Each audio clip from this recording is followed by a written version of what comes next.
My parents and sister said I was a compulsive liar, a ticking time bomb, so they sent me to Deschamps Academy for reform. But the one who lied was my sister. I changed. And then my family began to regret it.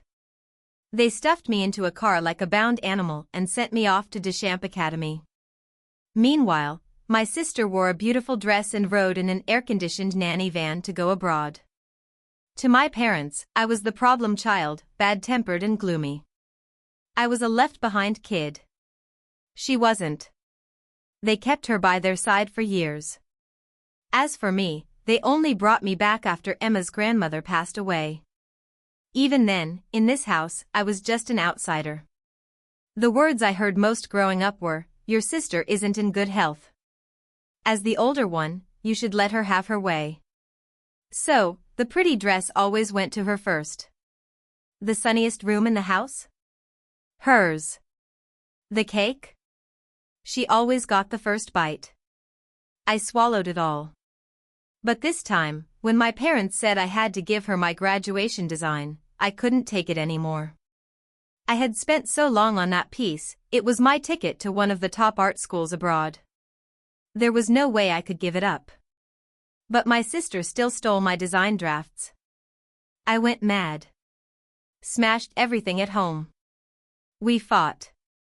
When she realized she couldn't win, she deliberately threw herself down the stairs and then accused me of pushing her. That's how my nightmare at Deschamps Academy began.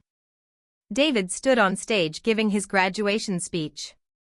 I was down below, surrounded by students with teary eyes, some so moved they tried to kneel in thanks. My parents were there, too. Facing them, I read my confession aloud. Every word soaked in grief, every sentence filled with anguish. At the end, I knelt down and kowtowed as a gesture of sincerity.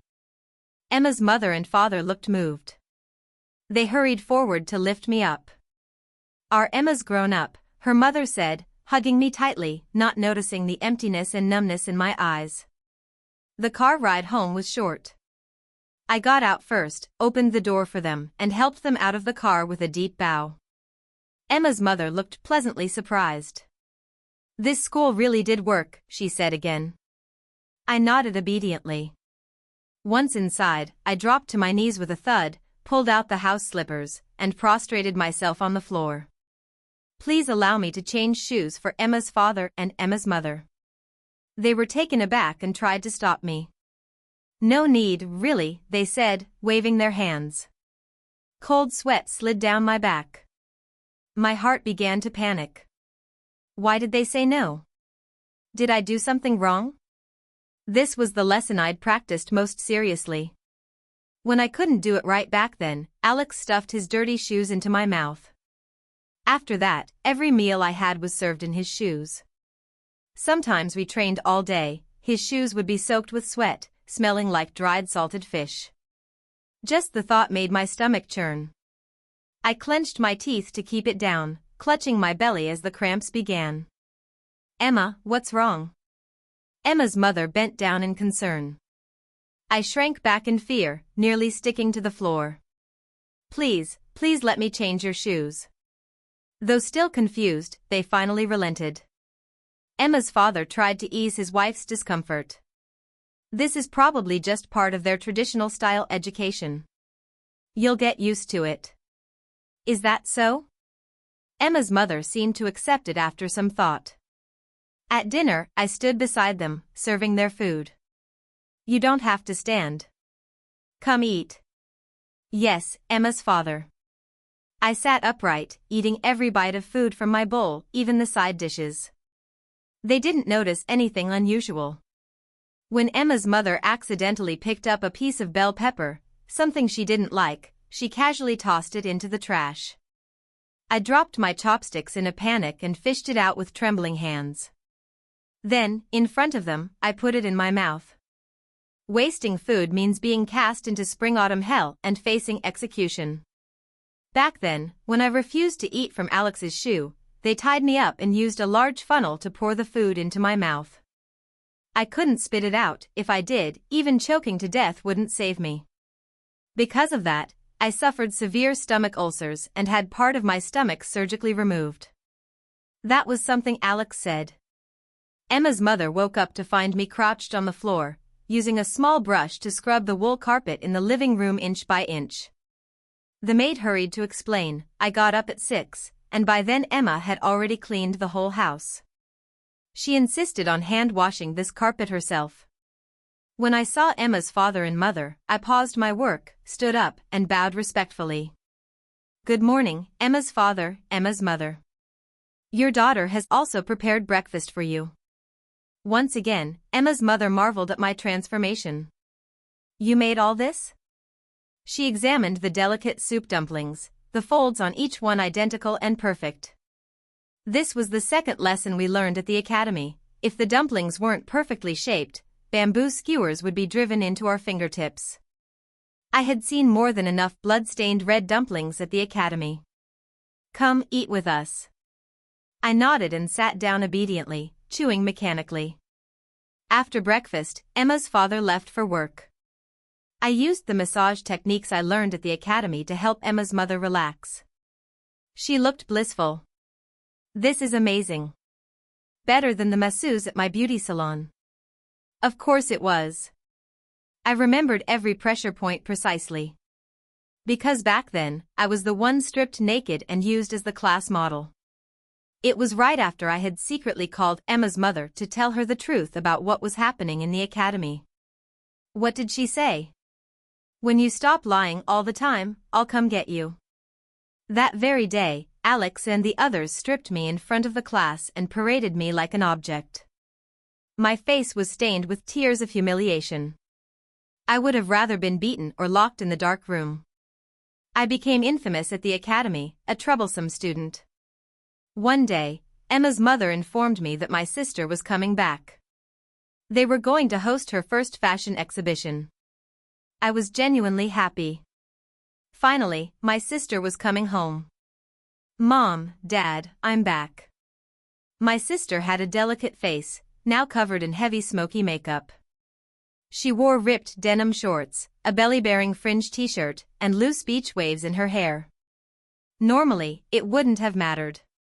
But lately, thanks to my subconscious influence on the household, my parents had developed a vague sense that such outfits weren't proper. Especially with Emma's mother wearing an elegant sea blue dress, and me wrapped tightly in long clothes. The visual contrast was stark. My parents frowned slightly but said nothing. It was my sister who spoke first. Emma, you look so low. Dressed like that, people might think our family abused you. Yes, she never called me sis. I still remember what she told me just before she threw herself down the stairs. Emma, to me, you're just someone who popped out of nowhere. I've never seen you as a sister. What gives you the right to say no? You should remember, everything you have, you only get what I leave behind. You're right. I'll correct myself. Maybe she thought I'd argue with her. She didn't expect me to respond like that. She froze. My parents were already displeased by her bold outfit. Emma's father couldn't hold it in. Your sister's outfit is just fine. It's you, dressing like that, showing so much skin. Aren't you afraid of becoming a joke? Tears welled up in my sister's eyes. I've been abroad for so long. Of course I'm not used to the customs here anymore. If I knew it'd be like this, I wouldn't have come home. Don't cry, sweetie, that's not what we meant. What's wrong with you? She just got back and you're already criticizing her? As always, the child who cried got the candy. My parents scrambled to comfort her. Meanwhile, I stood off to the side, stiff and awkward, like a sore thumb. Emma, seriously now, why wear so much in this heat? Tomorrow go trim your bangs. You look stuffy. Emma's father looked at me with a familiar, disapproving gaze. Just like when we were kids, whenever my sister tripped, or we argued, all she had to do was cry, and my parents would turn on me. Riley, don't cry. Your bad sister did this. Watch, I'll punish her for you. Even when they didn't hit me, just raising a hand was enough. And it always felt so unfair. So I argued more, shouted more. They said I was a problem child. Weird, like Emma's dead grandmother. It's my fault, I said quickly. I shouldn't have worn so much. I made everyone uncomfortable. Then, regardless of the crowd at the airport, I began pulling off my clothes. Some passers-by started pointing and whispering. Security rushed over, thinking something was wrong. It's nothing, nothing. Sorry for the trouble. That family of 3 awkwardly dragged me away. In the car, they couldn't hold back their complaints. What's wrong with you? We thought you'd changed, but you're still the same as before. I looked up at the 3 angry faces in confusion. But I was just doing exactly what they told me. How could everything still be wrong? Trying to make up for my mistake, I rushed to cook dinner, a whole table of my sister's favorite dishes. At dinner, I barely ate a few bites. I spent the whole time serving everyone attentively. I peeled shrimp and handed them, one by one, to Emma's mother and my sister. Knowing they were on a diet, I peeled the chicken drumsticks, removed the skin, blotted the oil with paper towels, and handed them over. My parents were already used to my care. But my sister clearly wasn't. She eyed her bowl suspiciously, as if I'd poisoned her food. Seeing her poor appetite, I sweetly scooped a bowl of porridge for her. But after witnessing me give foot baths and massages to our parents after dinner, she finally snapped. Emma, what's your problem? What are you trying to prove? You're some model daughter. Why are you putting on this act in front of me? I calmly continued massaging Emma's father's shoulders and explained gently, filial piety is the duty of every child. Sister, come help massage mom and dad too. I think you've lost your mind. Before I could reply, Emma's father rubbed his temple tiredly and spoke. Since your sister came back from the academy, she's been doing this every day. It's been half a month already. If you've got nothing to do, just head back to your room and rest. My sister wanted to argue more, but Emma's mother tugged at her sleeve and shook her head. She stormed off, sulking. I feel like Riley changed a lot after going abroad. Yeah, if only she were as thoughtful as Emma. I found it incredibly ironic. Riley had always been like this. It's just that now, standing next to the paragon of virtue that I had become, they finally thought something was off with her. She was no longer their so-called sweet little angel. Our headmaster used to say, all children in the world should be sent to our academy to be reformed. Only then would they truly learn to be grateful to their parents and give back to society. My parents said nothing. They each fell silent, deep in thought. I smiled faintly. I wasn't young anymore. I couldn't stay cooped up at home all day.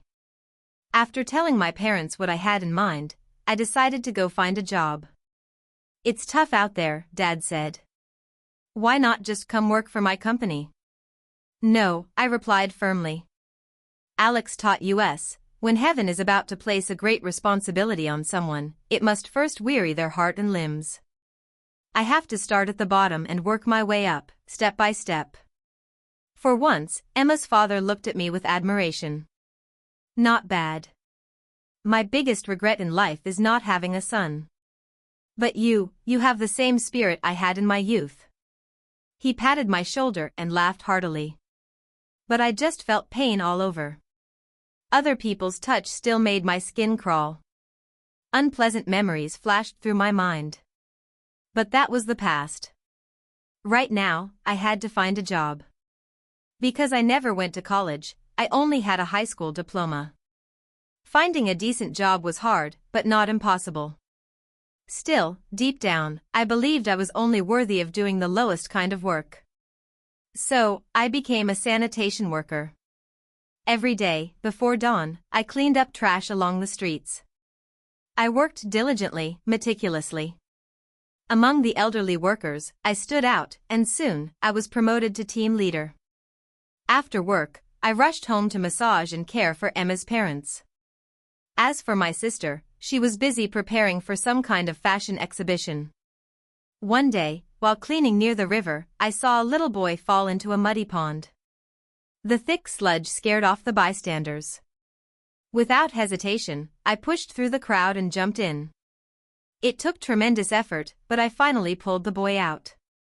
I collapsed from exhaustion once we were safely on shore. It was noon, and the park was full of people. Someone filmed the whole rescue, and the video went viral online. Before I knew it, I was trending. People on the internet called me the most beautiful sanitation worker. A reporter came to interview me, holding a mic in front of me. "You're so young, why did you choose to become a sanitation worker?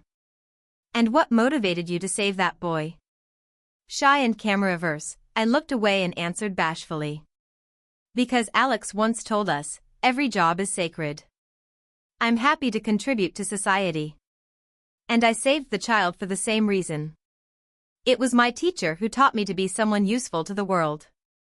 The reporter was clearly intrigued. "Alex? Which school is that from? Can you tell us more?" I mumbled out the name. When my sister saw that I'd made it onto the trending list, she immediately tagged me online, using the exposure to promote her upcoming fashion show. Just days ago, she'd been shouting at me about how embarrassing it was for her that I worked as a sanitation worker. Major fashion platforms also generously helped promote the event. International design prodigy Riley debuts Ink Shadow, we await your presence. Praised for her unconventional approach and unique artistic vision, the exhibition was a resounding success. In the fashion world, my sister had made a name for herself overnight. I stared blankly at the screen. The model wore a shimmering black evening gown, and I couldn't help but reach out and gently touch the image. So this is what the finished piece looks like. So beautiful. All of it was originally my work. The very same original designs she took from me. She hadn't made a single change, not even bothered to rename the collection. Ink Shadow, that was what I named the series back then. To see it again, but under someone else's spotlight. Later, I saw a reporter interviewing her, asking about her design concept. She answered fluently, clearly having rehearsed. But her interpretation had nothing to do with the actual essence of the series. Alex used to say, "Good kids don't lie. Liars will have their tongues pulled out in hell." Clearly, my sister never learned that lesson. So, maybe it's time I gave her a proper one. For Alex's sake.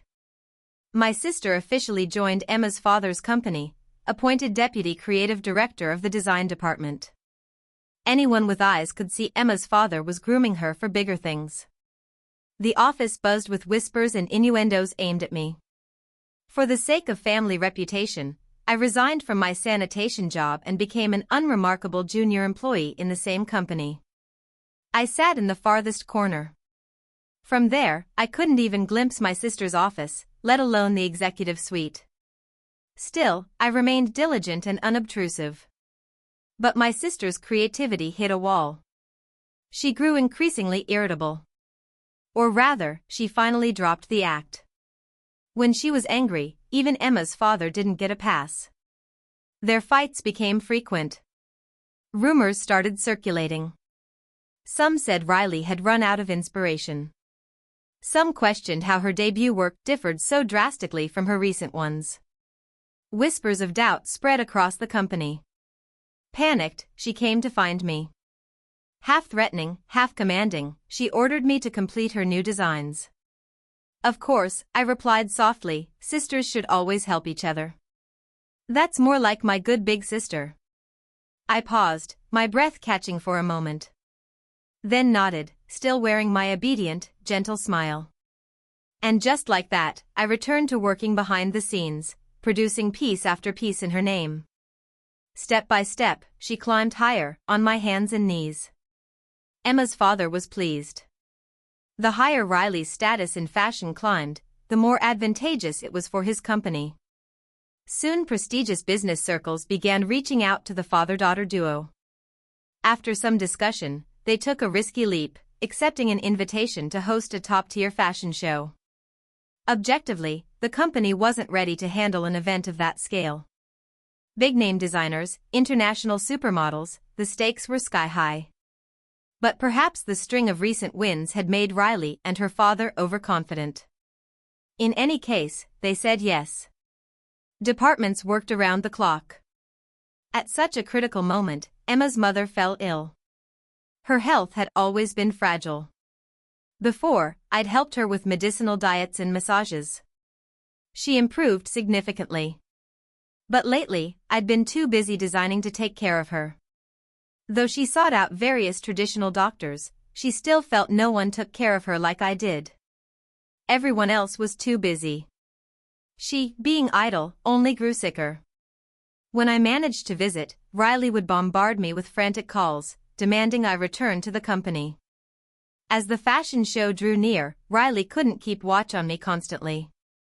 She booked a string of luxury spa treatments, determined to appear flawless under the spotlight. I finished the final dress in the collection and named it Meteor. I gave her a simple sketch and explained the concept. Her eyes sparkled with obsession. "Notify everyone," she said. "I'll walk the runway for the finale myself." To accommodate her, the company even paid a penalty to the model originally cast. I often saw her lost in daydreams, smiling to herself. Maybe, in her mind, she was already basking in applause and flashing lights. I smiled too. Stolen things will never truly belong to you. I vanished right before the fashion show began. When I returned, Riley had practically lost her mind. Hair disheveled, dark circles under her eyes, she stormed toward me and raised her hand to strike. But just as the slap was about to land, a hand seized her wrist. She looked up in disbelief at the person who intervened and screamed in rage. "Mom! Why are you stopping me? Do you even know what she did? Move! I need to teach this B***tch a lesson." I remained behind Emma's mother, still looking calm. If you looked closely, you could see bandages wrapped around my ankle. Emma's mother said quietly, "She's right, Riley. This time, she does deserve a good lesson." Emma's father, usually meticulous in appearance like Riley, now looked completely disheveled. His hair like a bird's nest, his face covered in stubble. It was clear he hadn't had a proper night's sleep in days. At his words, Emma's mother, who rarely lost her temper, erupted. "I'd like to see who dares. As long as I, Emma's mother, am still breathing, no one in this house will touch her." Emma's father was so furious he could barely string a sentence together. "Do you have any idea what she's done? She ran away when the company was on the brink of survival and took critical company documents with her. She's ruined me. Just the penalty fees alone are enough to finish us." Emma's mother clearly hadn't realized the severity of the situation, and her expression wavered. Riley seized the chance, pointed at me, and began hurling a barrage of curses. "Move, Mom. You need to let me and Dad vent our anger first, or I'll choke on it. She dared to mess with me and still has the guts to come back? Maybe this is just a misunderstanding?" The same person who'd just vowed to protect me with her life now said nothing. I couldn't help but find it ironic. Seeing Emma's mother's resolve start to crumble, I slowly stepped forward. I didn't take any company files. Before I left, didn't I hand all the design drafts over to Riley? "You did," Riley sneered, "but how do you explain the fact that another company released a collection of ready-to-wear pieces identical to ours the day before our exhibition?" I tilted my head, curious, and looked at Riley. "Then maybe you should explain that. No designer wants to see their work plagiarized. I suggest you go back and check the office surveillance footage." "You're the designer?" "But Riley told me she was the one who designed those pieces." Emma's father looked back and forth between the two of us, utterly confused. Riley tried to talk her way out of it again, but I directly pulled out the original drafts, including past design revisions and final sketches. Emma's father flipped through my work, every brushstroke and note clearly mine. His gaze turned complicated. I was a fool. Thought that with enough effort, at least one of my girls would become a famous designer. Never expected, never imagined, I met his gaze squarely. This man, even now, he was only lamenting betting on the wrong daughter. Not once did he feel sorry for the suffering he'd put me through all these years. That's not how it is, fine, even if what you said is true. Can you explain where the hell you've been the last few days? Why did you suddenly disappear? Riley, panicked, tried to shift the blame back onto me. I can explain for Emma. Emma's mother stepped in. If it weren't for her risking her life to go into the mountains and find a blood Ganoderma mushroom for me, you might not even be seeing me standing here right now. Recalling the pain and neglect from her family these past few days, Emma's mother teared up and dabbed at the corners of her eyes with a handkerchief. Emma's father was momentarily stunned. A flicker of guilt crossed his face. Shimei, you were that sick? Why didn't you tell me? Didn't I? You were always too busy. If it weren't for Emma today, none of you would have come home. How is that my fault? The company's a mess. I haven't slept in days. The couple began to argue loudly. Riley tried to chime in a few times, but it was no use. Seeing the chaos, her resentment toward me only deepened. It's all your fault. Who told you to stick your nose in and go pick some stupid blood mushroom? The moment those words left her mouth, the argument came to an abrupt stop.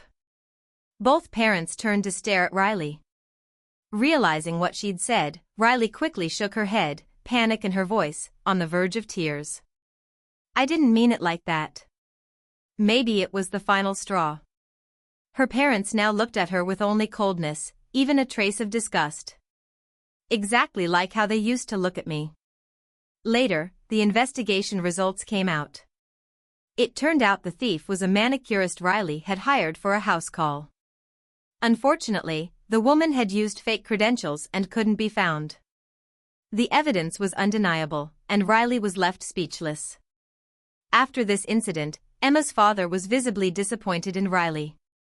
Once he realized she wasn't the real creator of those designs, he stopped defending her completely. Co-workers who'd long disliked Riley took the chance to mock her relentlessly. Her face grew darker with each passing day. And the pressure wasn't just at work. At home, Emma's mother no longer gave her a kind word, still hurt by how Riley had spoken so cruelly about her condition. This isn't overseas. Learn from your sister. A proper young lady should sit with grace. At the scolding, Riley quickly pulled her feet down from the table. But the look she gave me was filled with resentment. I found it ridiculous. The ones who scolded her and isolated her were her own parents. But somehow, she always believed I was the one who caused it all. Now, whatever she did was wrong. Even breathing felt like a mistake. In her eyes, maybe Emma's mother only turned against her because of my manipulation. But what she didn't understand was, once an opinion about someone is formed, it's hard to change. It used to be about me, now it's about her. Maybe this is what Alex meant by destruction before rebirth. I don't know if I've understood it correctly, but it seems Riley quickly found her own breakthrough. She latched onto a man named Charles from an elite circle. Our parents were pleased, and their attitude toward her softened. She was overjoyed and started clinging to Charles more eagerly than ever. I watched her proudly show off the expensive gifts Charles had given her, eagerly awaiting our parents' praise. All I felt was pity. Riley never lacked material things. She was just desperate to prove her worth to our parents. But that was all there was to it. I felt no sympathy for her. If she had climbed her way up through her own efforts, I'd have no issue. But her biggest mistake was using me as a stepping stone. Our parents were wrong. She was wrong. None of them, I would never let any of them off the hook. Everything was going smoothly for her. With her pretty face and a humble enough posture, Riley thoroughly fed Charles's ego. I hadn't yet exposed her plagiarism. So in the public eye, she was still the genius designer who had just messed up a show. But she was young, hadn't harmed public interests, people were willing to forgive. The engagement ceremony proceeded as planned. Riley wore a white cocktail dress and flashed her giant diamond ring at me. Her face full of smug joy. So what if you won in your career? I'm marrying into the Charles family. When that day comes, even Mom and Dad will have to look up to me. As for Dad's pathetic little company? My fiancé could buy a dozen of them if he wanted to. I nodded, sincerely wishing her well. I hope you'll be happy. The ceremony began. Riley beamed, holding her fiancé's arm. Then, gasps erupted from the guests. All eyes turned to the giant screen behind them. On the massive HD screen played footage of Riley's escapades abroad, scandalous clips from her time partying and hooking up. Then came surveillance videos and recordings, her cornering me, threatening me to ghost design for her. And finally, a clip of her confessing, she had been the one who fell down the stairs, it was never my fault. The crowd broke into loud whispers and judgmental stares. Riley staggered. She tried to grab Charles's hand to stop him from walking away, but he yanked it free, and she stumbled into a towering champagne tower. Glass sliced her delicate skin. Her white dress soaked with wine and blood. She fell to the floor. Dazed, helpless like a child, she looked around. Trembling, she reached out to our parents. Dad, Mom, help me. Riley, we're too disappointed in you. Our mother stood up and left, without even glancing at the disheveled, injured Riley. Who would have thought, just 1 year ago, the woman lying on the floor was their precious daughter whom they held in the palm of their hand. Now, she was discarded like trash. After they left, Riley saw me standing in the corner. Eyes bloodshot, she lunged at me screaming, "It was you! You're a monster! Why did you destroy me?" I just stood there, completely still, watching as she was dragged away, hair a mess, makeup ruined, cursing like a madwoman. Then came the final sentence from our parents, "Riley, you're beyond saving. Let me go." Just like me back then, she was shoved into a van and taken away by force. Less than a week later, the phone at home rang. I answered. "Sis, please come get me, please bring me home." Funny how now she finally called me sis. Don't be so childish. Just stay a little longer, you'll be home soon. What is wrong with you? Get Mom and Dad. Now. I said. There was a muffled thud on the other end.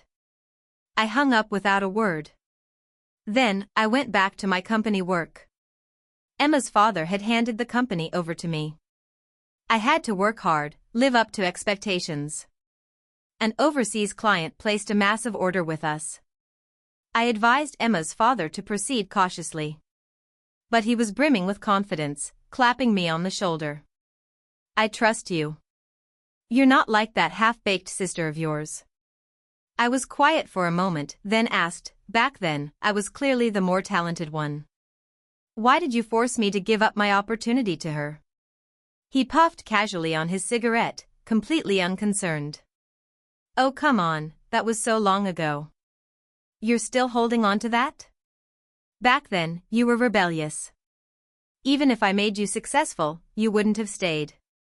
If only you were this obedient earlier, things would have been different." I gave a small nod and began drafting the collaboration process. Unsurprisingly, the deal fell through. The reason was simple. The finished garments didn't meet expectations. Though the penalty wasn't severe, the client felt we'd handled it perfunctorily, without any professionalism or sincerity. They publicly announced they'd blacklist our company. Combined with past mishaps, our reputation plummeted overnight. Emma's father was stunned. He couldn't understand what had gone wrong. He turned to me, expecting a miracle. Sometimes, I think, Emma's father still had a bit of simplicity in him. I nodded, as calm as ever, right in front of him. Then I left, taking with me most of the company's core employees and joined the competitor. Emma's father was so enraged that he suffered another stroke on the spot. Rushed to the hospital for emergency treatment. When he woke up, he was paralyzed on one side. He would spend the rest of his life in a wheelchair, unable to form a single complete sentence. Meanwhile, a storm broke out online. I stepped forward and publicly reported everything, under my real name. Scandals hidden deep beneath the surface came to light. In a flash, rumors flew in every direction. Plenty of people turned against me, too. They dug up an old interview and demanded to know why I hadn't spoken the truth sooner. On camera, I looked pained, like the burden of memory was too much to bear. As for Riley, once radiant and untamed, now she was a wilted shadow of her former self. At my suggestion, my mother finally had her committed to a psychiatric hospital. Out of the last sliver of familial duty, I repaid the company's debts on the family's behalf. That was the last thing I did for that home. My mother resented me. She cursed me for being inhuman. And maybe she was right. Sometimes, I too feel hollow inside, like I am a body without a soul. Because the girl they once called Emma, the one who was doubted, denied, and cast out of that house, she had ceased to exist long ago. Later, I heard things. That proud woman I used to call mother now forced to give up her pampered life, caring for my father and my sister. In just a few short years, she aged more than a decade. But all of that has nothing to do with me anymore. I left the chaos behind, took up my sketchpad, and wandered through mountains and rivers. What I saw and felt, I captured in my drawings. The Milky Way became the fringe of my long skirt, the clouds its flowing hem.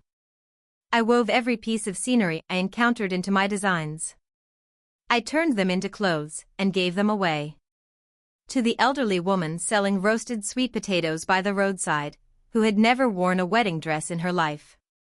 To the children in remote villages, who had never had new clothes for the new year. When I heard their heartfelt thanks, when I saw their faces light up with joy because of something I made, I felt something stir inside me. My heart, once hollow, slowly began to fill. No longer see-through. No longer empty. And the version of myself I once lost was coming back to me, piece by piece.